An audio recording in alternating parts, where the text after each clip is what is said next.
지난주에도 제가 말씀을 준비하면서 되게 마음이 부풀었다라고 얘기했죠.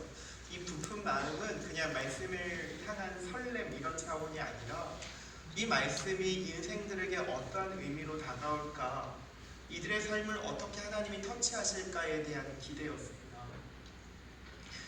여러분, 말씀에 대한 기대를 가지고 예배의 자리를 지키고 계십니까? 이 말씀에 대한 기대라는 말은요, 설교자에 대한 기대가 아닙니다. 온전히 말씀에만 기대는 거예요. 나에게 들려질 말씀, 그 말씀이 우리의 중심에 와서 닿도록 그 말씀 앞에 집중하고 초점을 기울이는 것. 좀 집중하십시오. 말씀을 들을 때는 그 말씀 앞에 주목하고 집중하는 것. 마리아와 마르다가 있었는데요, 이 마리아를 예수님이 칭찬하셨어요. 칭찬하신 그 이유가 뭡니까? 마리아가 한 가지 일에 집중했다라는 거예요. 말씀을 듣는 일에 온전히 집중했다라는 겁니다.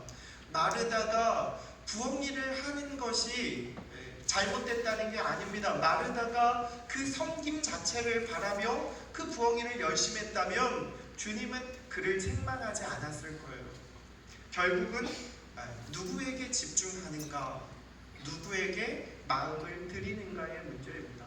그렇기 때문에 예배가 중요한 거죠. 우리가 이 예배 안에 동력을 얻어서 비로소 살아낼 힘이 주어지기 때문에 그렇습니다.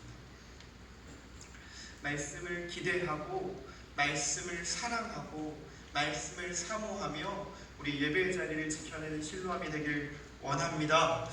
할렐루야. 네, 우리 오늘 누가복음 말씀인데요. 그러니까 이 갈라디아서를 강의하기 전에 이제 딱 한 번 증거해야 되는 말씀이기 때문에 어떤 말씀으로 전할까 이런 생각이 좀 들었어요. 그러면서 전해야겠다라는 말씀이 이 누가복음 말씀이었습니다. 11장의 말씀이에요. 오늘 본문에 보면 이상한 부분이 나와요. 그러니까 성경을 읽다가 읽는 대목에서 문맥과 다르거나 좀 예수님의 행동, 성경의 인물들이 좀 이상하다라고 여겨지는 지점이 있습니다. 그 지점에서 강조점이 뭔지, 주님이 나에게 말씀하시고자 하는 것이 무엇인지를 좀 멈춰서는 시간들이 좀 필요해요. 오늘도 마찬가지입니다. 한번 보십시오. 오늘 본문의 이상한 점을 여러분들 발견하셨습니까? 본문의 내용에 전혀 이상하지 않죠? 네. 이상한 점이 있어요. 그게 뭐냐 하면 바리새인의 식사 초대를 예수님이 받으셨어요. 근데 예수님이 손을 씻지 않았습니다. 예수님이 손 씻지 않는 모습을 보고 바리새인들이 뭐라고 여겼다라는 거예요? 네, 이상히 여겼다는 거죠. 이상하게. 그러니까 이상히 여기는 바리새인에게 예수님은 어떻게 하려면 화 있을진저 그러면서 도리어 화를 내셔요. 막 화를 퍼붓습니다. 그냥 이 겉면만 보면 뭐 어떤 그림인 것 같아요. 예수님이 손을 씻지 않았고 그것을 이상하게 보는 이 바리새인들에게 예수님이 화를 쏟아내는 자. 그러니까 이 문의는 이런 거예요. 근데 이 속을 들여다보지 않으면 굉장히 이 해석이 어렵게 되는 겁니다. 여러분, 그냥 좀 보면 예수님이 좀 많이 이상하다, 예수님 되게 속이 좁으신가 보다, 손 안 씻은 거 가지고 막 이상하게 여겼더니 막 화를 부으시는 그분, 이렇게 생각하면 곤란하다라는 거죠. 여러분, 식사할 때 손 씻는 분이 몇 명이나 됩니까? 그렇죠? 식사할 때. 그래서 나는 예수님이 이해가 돼. 뭐 이런 차원으로 접근. 곤란하죠. 곤란해요. 성경 그걸 말하는 게 아니죠.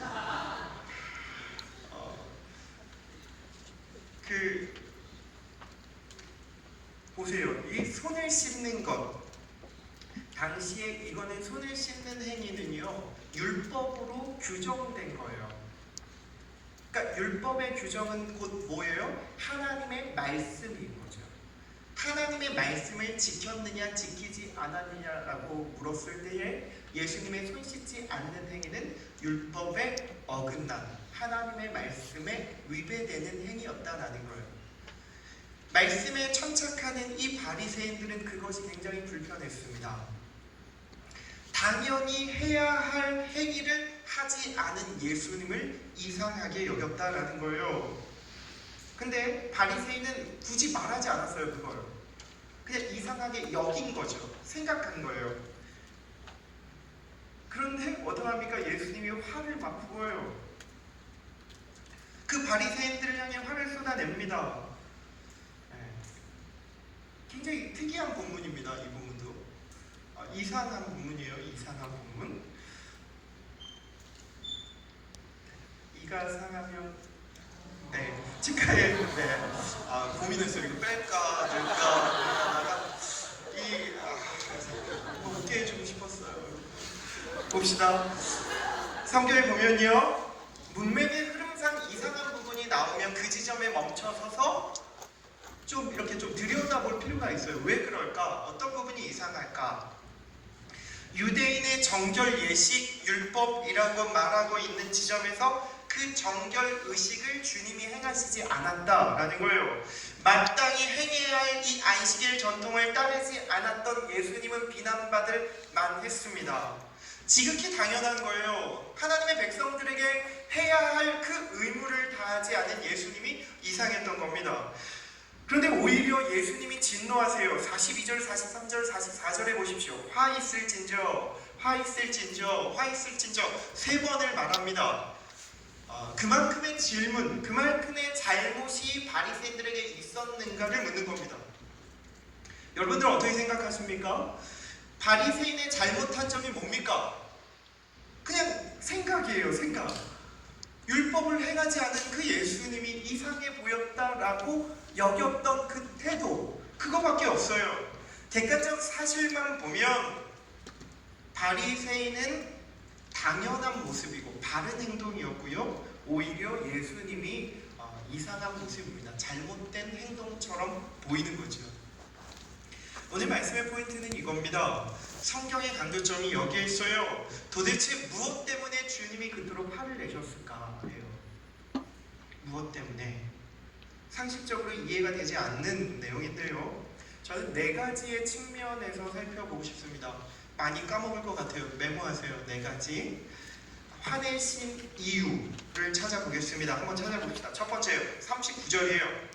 11장 39절 같이 읽습니다. 시작. 주께서 이르시되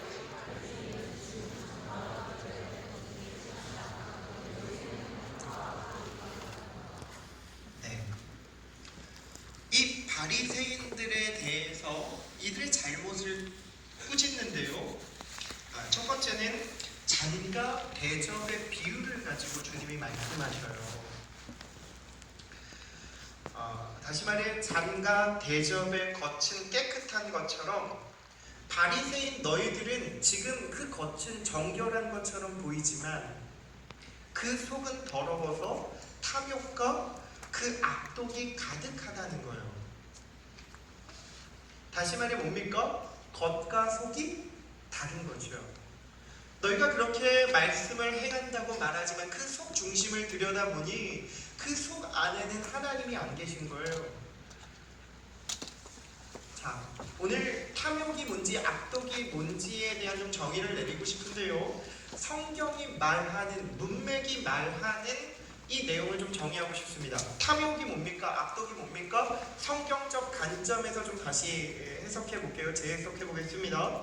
본문의 잔의 겉이 깨끗해 보이지만 그 잔을 마시려고 속을 들여다봤더니 어떻게 됐다는 거예요? 더럽다는 이야기예요. 본문의 의미는. 잔과 대접이 있어요. 그것을 사용하려고 보았어요. 겉은 깨끗해요. 그래서 그 잔과 대접을 사용하려고 가지고 왔더니 그 속이 더러워서 그 용도대로 사용할 수 없는 상태, 그것을 말하고 있는 겁니다. 여러분, 잔은 무엇을 담아내는데 용도가 있는 것이요? 대접도 마찬가지입니다. 거기에 목적이 있어요. 지어진 목적이 있는 거예요. 잔과 대접은. 그러니까 지어진 용도대로 사용되지 않는다면 그것은 악독이고 그것은 탐욕이라는 겁니다. 하나님이 지으신 목적이 있어요. 우리 인생들을 향한 하나님이 지으신 목적이 있습니다. 여러분, 다른 모습으로 여러분들 살아가고 또 한 학교에서, 한 직장에서, 한 교회에서 살아가기 때문에 그냥 도매급으로 우리를 하나님 보실 거라고 생각하는데 그렇지 않아요. 한 사람을 향한 기대를 가지고, 한 사람을 향한 계획을 가지고 주님이 여러분을 지으셨다고요. 근데 그 지어진 목적이 언제부터 지어졌냐 하면 에베소서 1장에 보면 창세 전부터 여러분을 향한 계획을 가지셨다는 거예요. 여러분이 태어난 그 생일, 오늘 우리 전사님 생일인데 이 생일날 지어진 그게 아니라 창세 전부터 하나님이 이 땅을 짓기로 결정한 그때부터, 아니 지어지기 그 이전부터 인생을 향한, 한 사람을 향한 계획과 섭리가 있었다는 거예요.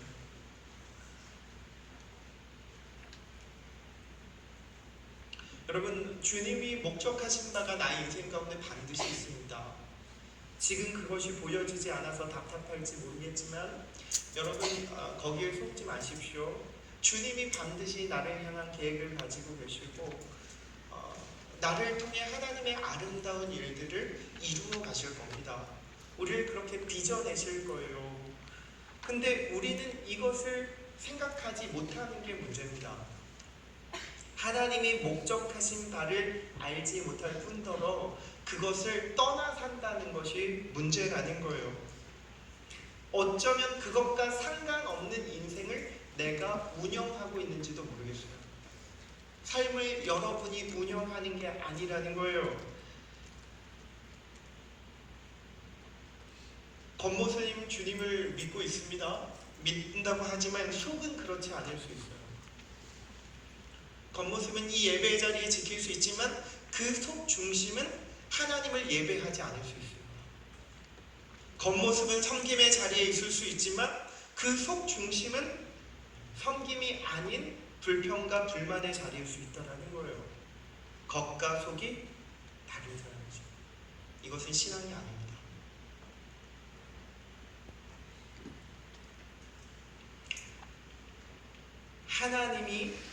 하나님이 지은 사람을 사용하십니다. 그런데 겉은 크리스찬이지만 그 속은 크리스찬이 아닌 사람들이 도처에 있습니다. 너무 많죠. 예수의 보혈로 재씻음 받은 자의 속내가 아닌 사람들이 많이 있다는 거예요. 목사님은 다른 사람입니까? 아니요, 저도 똑같죠. 겉은 번지르하게, 그리고 여러분들에게 말씀을 전하는 자로 있기 때문에 여러분들이 보기에 뭔가 좀 다를 것 같다라는 기대를 하지만 속 중심은 형편없습니다. 그 신앙의 중심에 하나님이 있는가 없는가를 바로미터처럼 알 수 있는 공간인데 그것은 저는 가정이라고 생각합니다. 여러분이 이렇게 피부를 맞다면서 가장 잘 아는 그 지점, 가정, 매일 마주하고 있는 친구들, 직장, 거기에서 여러분이 신앙이 있고 없고가 분명하게 드러나죠. 하나님이 내 안에 있고 없고가 드러납니다. 가정에서 하나님 없이 살아간다면 정말 하나님이 없는 걸 수 있습니다. 내가 몸을 부대끼며 피부를 부대끼며 살아가고 있는 그 지점에서 하나님이 계시지 않는 것처럼 여겨진다면 그 안에 정말 하나님이 없으실 수도 있습니다. 내가 신앙이 있는가라고 바로미터처럼 알 수 있는 그 공간은 바로 여러분을 가장 잘 알고 있는 그 자리예요. 저의 자녀들이 우리 아빠는 목사다가 아니라 우리 아빠는 하나님을 사랑하는 사람이다 라고 말하면 신앙이 있는 거죠. 나에게 가까이 있는 그가, 사람이 주님이 있다라는 사실을 인정한다면 그에게는 신앙이 있는 거예요. 긴장하는 겁니다. 신앙이 있는가 없는가 다 풀어주면 안 돼요. 가정에서는 풀어줘서 없는 것처럼 살아가면 안 된다라는 거예요. 허례허식하라는 게 아니에요. 겉과 속의 일치를 이루는 삶을 말하는 겁니다. 여러분, 여러분이 하나님이 지은 그릇이에요? 대접이에요? 잔이에요? 그렇게 여러분을 지었어요. 그런데 그 속이 더러우면 그 그릇을 사용할 수 있습니까? 없습니까? 없는 거예요. 폐기 처분하는 거죠. 그릇은 목적대로 쓰여질 때에만 가치가 있는 겁니다. 쓸모가 있는 거예요. 목적대로 쓰여질 때에. 근데 그 그릇의 속이 더러워지면 그 그릇은 용도대로 목적대로 사용할 수 없는 거예요. 그 목적을 잃어버린 거죠. 더 이상 하나님이 쓸 수가 없는 겁니다. 우리도 마찬가지예요. 우리가 하나님의 사람일 때에 하나님이 쓰실 수 있습니다. 여러분 믿으시기 바랍니다. 하나님의 사람일 때에 하나님이 쓰는 거예요. 우리가 하나님의 사람이 아니라면 하나님이 쓰고 싶어도 쓸 수가 없습니다. 우리의 속 중심에 하나님이 담겨있지 않는다면, 우리의 속 중심에 부활하신 주님이 계시지 않는다면 주님이 사용하실 수가 없습니다. 하나님의 사람이 되는 것, 하나님이 쓸모 있는 그릇으로 우리를 사용한다라는 말은요, 어떠한 자격이 아닙니다. 어떠한 자격 조건이 아니에요. 예수의 보혈 공로 의지하고 자신의 연약함과 부족함을 바르게 깨달아서 그 하나님 앞에, 그 십자가 앞에 자신의 연약함을 깨뜨릴 줄 아는 사람, 그 사람이 하나님의 사람이죠. 오늘 성경은 하나님의 창조 목적대로 쓰임받지 못한 인간을 향해서 이것을 악독이다라고 말하고 있는 겁니다. 하나님의 창조 목적과 어긋난 사람, 그것이 악독이죠. 성경은 그렇게 정의하고 있습니다. 하나님께서 인간을 창조한 목적이 있습니다. 그 창조 목적의 이유가 뭡니까? 예수님의 성품을 담아내는 그릇으로 살아내는 겁니다. 세상을 섬기고 예수의 사랑을 아는 자로 세상을 섬기고 이웃을 섬기는 자로 살아내는 거죠. 우리의 인생의 목적이 단지 부유함과 풍요로움이 아니라 기꺼이 인생들을 향한 섬김의 자리로 나아갈 때에 우리에게 주어지는 그 기쁨, 세상이 줄 수 없는, 말할 수 없는 기쁨과 감격을 비로소 누리게 되는 거예요. 우리 인생의 목적이 하나님을 위함이라는 겁니다. 내 삶의 우선순위가 하나님입니다. 언제나 하나님이 1등인 거예요. 하나님을 최우선으로 삼는 겁니다. 세상을 살아가다 보면 먹을 것, 마실 것, 입을 것이 필요하죠. 왜 제가 그거 모릅니까? 모르겠습니까? 압니다. 의와 식과 주의 문제, 이 기본적인 권리를 행사하지 않는다면 우리는 생존 자체가 불가능하다는 거 압니다. 하나님도 아셔요. 하나님도 여러분의 의와 식과 주의 문제를 하나님이 해결해 주시지 않으면 여러분들이 살아갈 수 없다는 것 하나님도 아십니다. 근데 우리는 늘 이 문제를 붙들고 씨름하죠. 여러분, 모든 걸 다 아시는 주님께서 의와 식과 주의 문제를 위해 살지 말라고 우리에게 요청하시는 거예요. 모든 것을 다 아시는 주님께서 이제는 그분의 지어진 목적대로 살라고 우리에게 요청하십니다. 하나님을 위해서 사는 자에게 하나님이 먹을 것과 입을 것과 살 곳을 제공해 주신다는 거죠. 저는 이것을 경험했으면 좋겠어요. 이런 경험들이 청년의 때 좀 생생하게 주어졌으면 좋겠습니다. 주님을 위해 살았더니 주님이 나를 먹이셨고 입히셨다라는 경험들이 청년의 때에 있을 때 비로소 장년이 되고 노년이 돼도 그 신앙을 놓치지 않는 거예요. 들풀도 입히시는 주님이, 꺼져가는 심지도 끄지 않으시는 주님이요, 우리의 필요를 채우시겠다는 거예요. 여러분, 그 주님이 믿어지길 바랍니다. 하나님 우선으로 삼는다는 것, 하나님을 1등으로 여기며 산다라는 것은요, 교회에 365일 나오라는 말은 아닙니다. 이것도 중요하죠. 성전 중심의 삶을 살아가는 것이 하나님 백성이 마땅한 도리지만 그렇게 365일을 나와서 살라는 말이 아니에요. 우선순위에서 하나님이 1등이라는 말은요, 나의 중심으로부터 하나님을 인식하며 살라는 겁니다.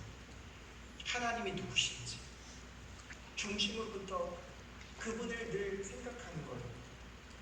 일상에서 밥을 먹을 때에 이 밥 먹는 것이 주님을 위함이에요. 그리고 내가 불쌍한 사람이 보여져서, 내가 도울 자들이 보여져서 그들을 혹 돕게 되지 않습니까?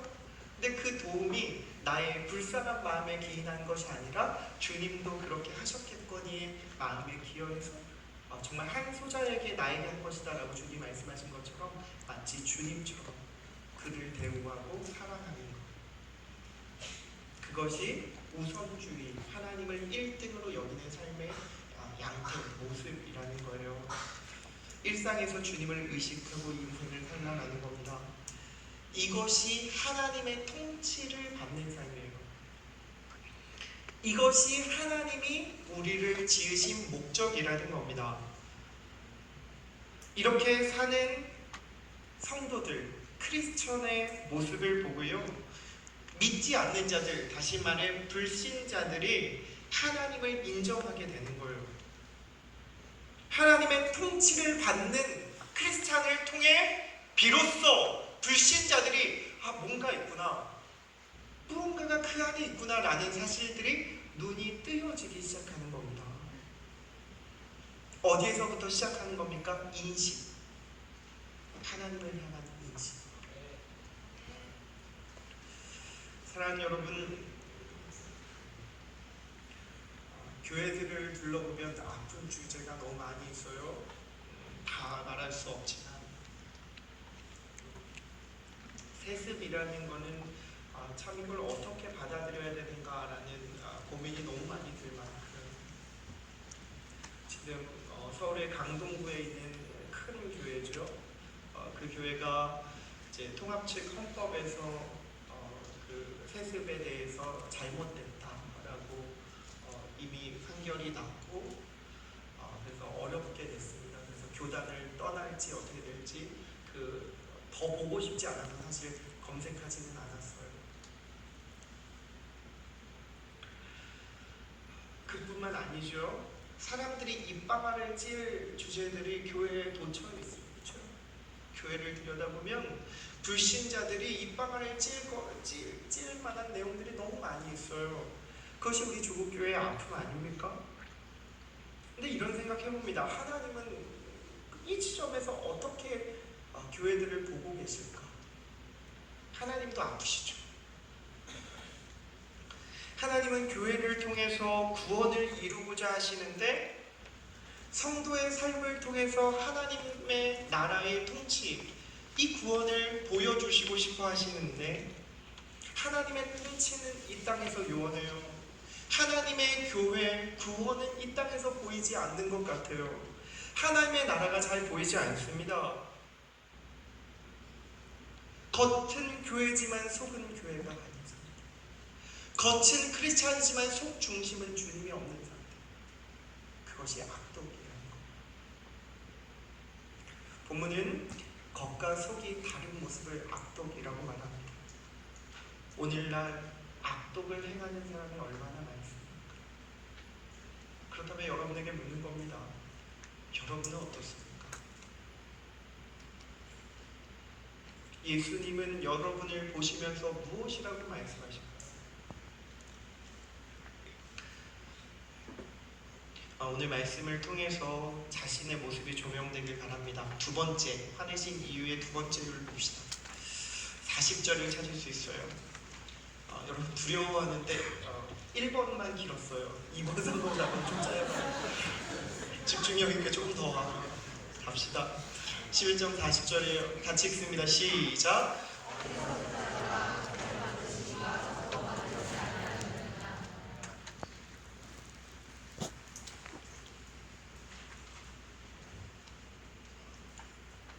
보십시오. 하나님께서 인간을 지으실 때에 육체와 영혼을 함께 만드셨어요. 외면과 내면을 같이 만드셨다는 거예요. 다시 말해 하나님은 겉도 만들고 속도 만들었다는 거예요. 근데 40절의 말씀은 바리새인에게 이처럼 말하는 겁니다. 제가 한번 다시 해석해 볼까요? 너희는 왜 속은 들여다보지 않고 보이는 겉모습에만 집중하느냐, 이렇게 주님이 되묻는 겁니다. 겉모습에만 집중하는 이들에 대해서 꾸짖고 있는 거예요. 다시 말해 지금 바리새인들은 보이는 것들, 보여지는 것들에만 치중하고 있고요. 본질적인 내용인 이 속은 신경 쓰지 못하고 있는 상태입니다. 다루지 못한 상태. 하나님의 율법인 말씀을 그 누구보다도 잘 알고 지키는 이들이지만 겉모습은 품위를 지키고 교양을 드러내기 아주 좋은 자리에 있지만, 그래서 율법을 지키지만 그 속 중심은 주님이 안 계신다는 거죠. 그렇기 때문에 오늘 이 두 번째 화내신 이유는 뭡니까? 그 속 중심을 들여다봤더니 하나님이 없더라. 그 속 안에 무엇이 있는가, 거기에 주목하고 있는 겁니다. 주님. 하나님을 사랑하는 마음이 믿음으로 발현되는 것이 크리스찬입니다, 여러분. 이 크리스찬들은 하나님을 사랑하여서 말씀을 믿음으로 지켜내고 살아내는 거예요. 근데 그 안에 그 사랑하는 마음, 주님을 사랑하는 그 속 중심이 다 깨트려져 버린 거예요. 나로 가득 차 있는 거예요. 아니, 내가 원하는 바로 가득 차 있으면 한 그 십자가의 사랑을 아무리 이야기해도 감격이 주어지지 않습니다. 예배 시간에 말씀을 성실하게 들어보십시오. 일상에서 틈날 때마다 말씀을 읽어내 보십시오. 그러나 그 속 중심이 깨뜨려지지 않는다면 여러분, 정말로 죄송하지만 그 안은 달라지지 않습니다. 속 중심이 바뀌어야 비로소 말씀을 읽어내는 것에 힘이 생겨요. 근력이 생기는 거죠. 속 중심이 바뀔 때의 참된 변화가 우리 가운데 주어지는 거예요. 겉모습이 아닙니다. 행위가 아닙니다. 속 중심에서부터 시작된 변화입니다. 이러한 이유로 바리새인을 책망한 겁니다. 세 번째, 42절이에요. 같이 읽습니다. 시작. 화 있을진저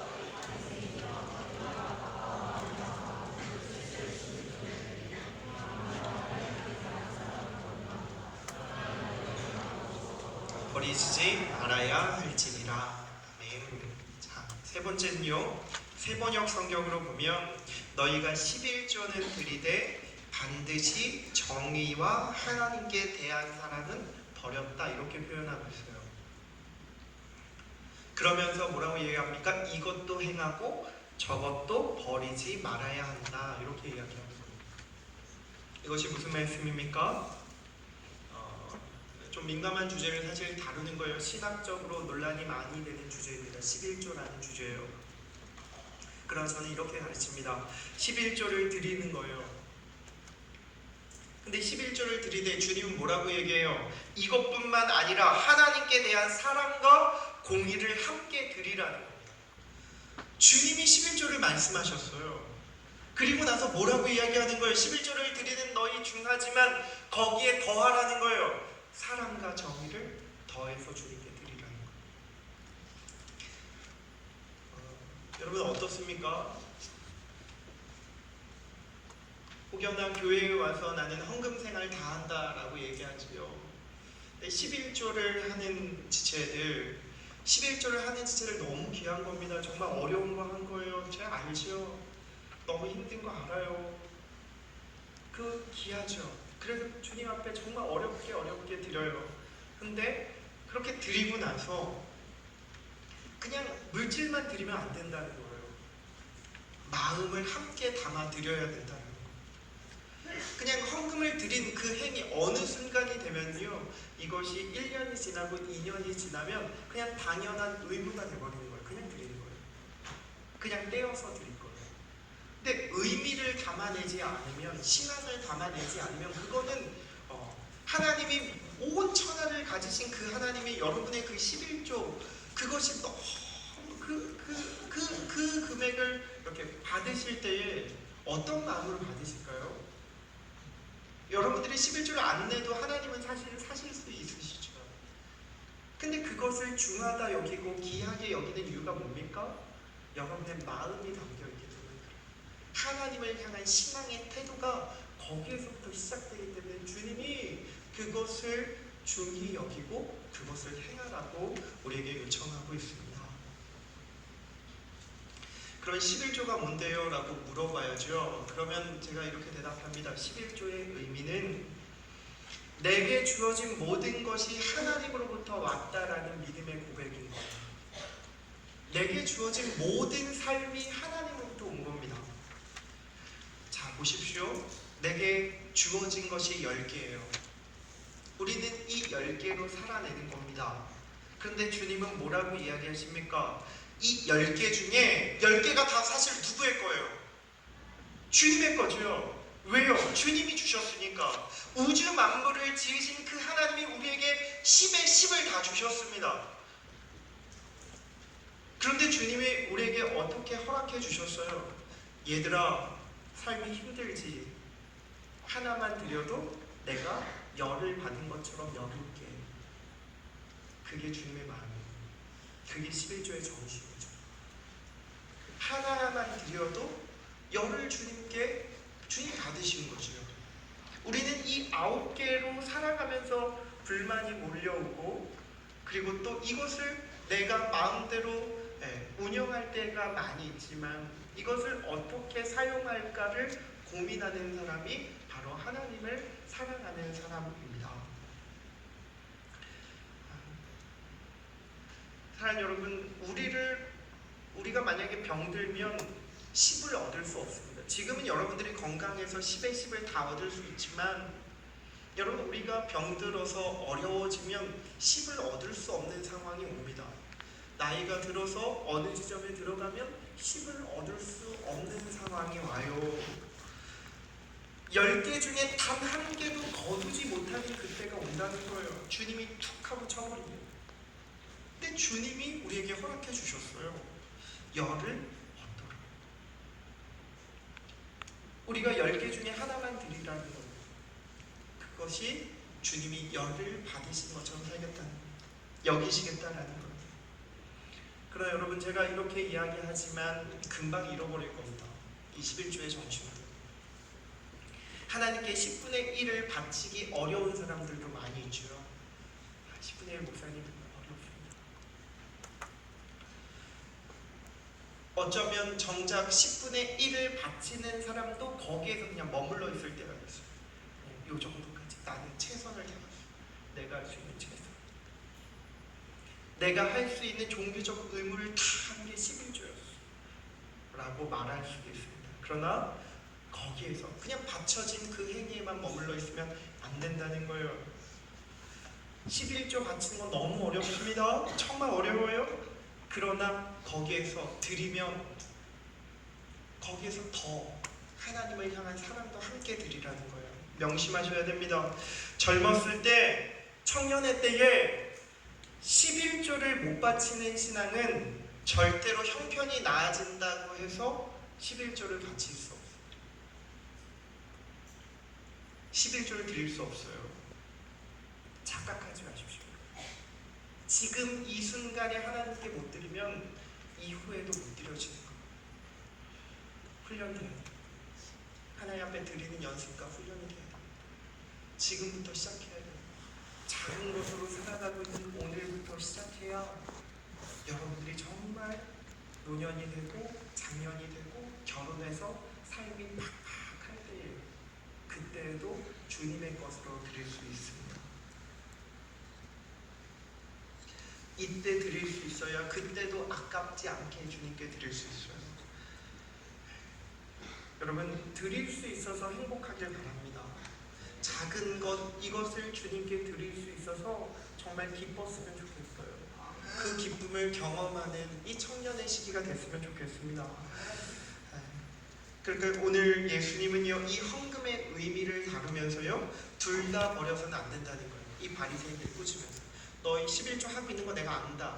그러나 더 그 중심 안에 하나님을 향한 사랑을 담아라는 거.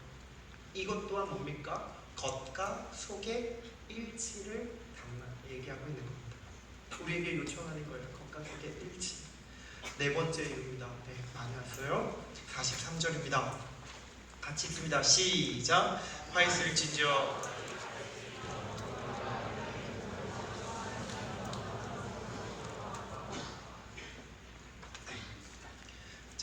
이스라엘은 종교와 정치가 일원화된 사회예요. 우리는 이원화된 사회죠. 분리됐죠. 종교, 정치. 근데 이스라엘 이 고대의 시대에는 이스라엘은 종교와 정치가 일원화된 사회라는 겁니다. 다시 말해서 정치인이 곧 종교인이었고 종교인이 곧 정치인이었어요. 그러니까 종교인들이 정치를 했던 겁니다. 그러니까 그 종교인들이 신분이 높은 사람이라는 말이에요. 그래서 그들은 해당의 높은 자리에 있었습니다. 시장이나 길을 지나면서요 사람들이 나를 알아봐주고 인사받는 것을 좋아했어요. 나를 좀 알아봐줬으면 좋겠는 거죠. 그러니까 다시 말해서 그만큼의 학식과 지위가 있었던 사람들이 오늘 등장하고 있는 바리새인들이었습니다. 근데 당연한 거 아닙니까? 당연히 인사받을 만한 자리에 있었어요. 인사받는 이 일. 근데 이 당연한 일이지만 주님이 책망하셔요. 왜 그렇습니까? 인사받는 이 일을 바리새인들이 더 기뻐한 거예요. 그러니까 그 지위, 어쩌다 하나님이 그 지위를 주시면 더 섬김의 절이 더 많은 이들을 섬겨야 하는데 그것 안 하고요. 그냥 그 지위가 주는 혜택들, 지위가 주는 그런 사람들의 시선들을 즐거워해요.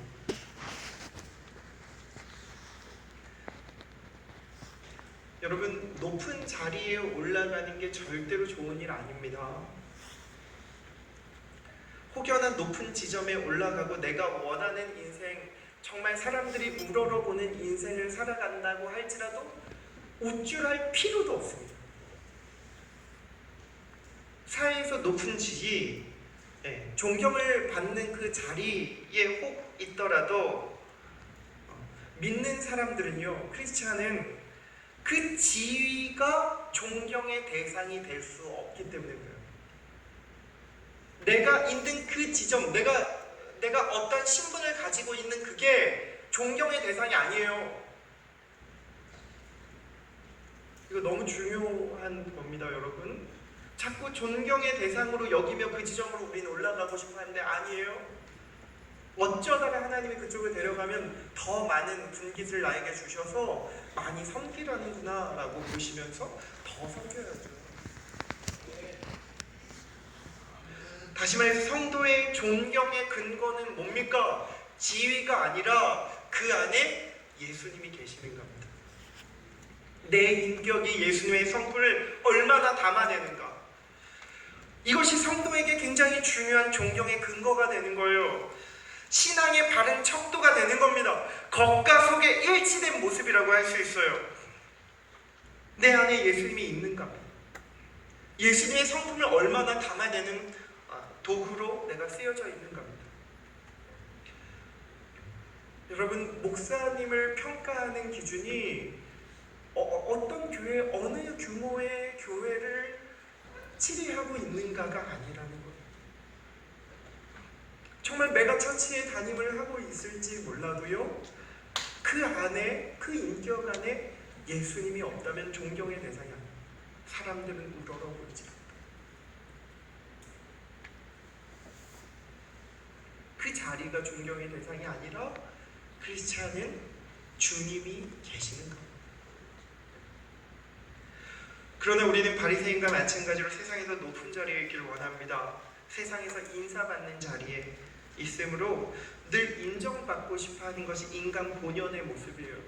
그러니까 늘 말씀 앞에 집중하여 자신을 깨뜨리지 않으면 자꾸 돌아갈 수밖에 없는 거예요. 인정받고 싶고 누구에게 이렇게 사랑받고 싶고 거기로 자꾸 들어가는 거예요. 하나님은 이 모습을 책망하신다는 겁니다. 높은 지에 올라가더라도 겸손하게 섬기는 삶을 살라고 우리에게 요구하시고 계십니다.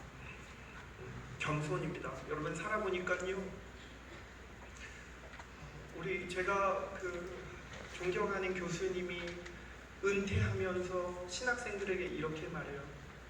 내가 대통령도 만나봤고 대통령 앞에서도 실제로 설교하시는 교수님 이렇게 대통령도 만나봤고 너무 부모 중에 모든 사람 내가 다 만나봤다.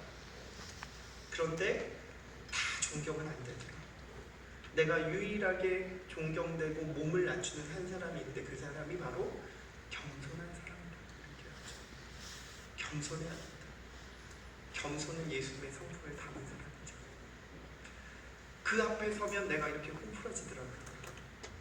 대통령 앞에서 호풀어지는 게 아닙니다. 겸손한 사람, 예수님의 인격을 담아내는 그 사람 앞에 존경의 마음이 담겨지는 겁니다. 여러분, 이 세상의 원리에 속지 마십시오. 세상의 이념과 힘의 논리에 속으면 안 됩니다. 권위를 가지고 찝어 누리는 이 세상의 논리에 절대로 속지 마십시오. 세상에 인정받기 위해서 이 높은 연봉을 얻고 좋은 차를 끌고 좋은 집을 사려고 아둥바둥하며 사는 것이 아닙니다. 우리의 인생 그런 게 아니에요. 높은 자리에 오르려는 것이 진짜 성도가 아니라는 거예요. 예수님께서 바리새인과 같은 사람이라고 아마 꾸짖을 겁니다. 잊지 마십시오. 섬기는 사람입니다. 섬기려고, 더 많은 이들을 섬기려고, 더 많은 이들을 섬기려고 그 자리를 기대하고 기도하는 겁니다. 섬기기 위해. 주님이 어쩌다가 그를 데려가실 수 있는 거죠. 반대로 하나님의 입장에서 한번 생각해 보십시오. 하나님은 어떤 사람을 쓰고 싶을까요? 명확하지 않습니까? 하나님은 어떤 사람을 쓰고 싶어 하시겠습니까? 겸손한 사람.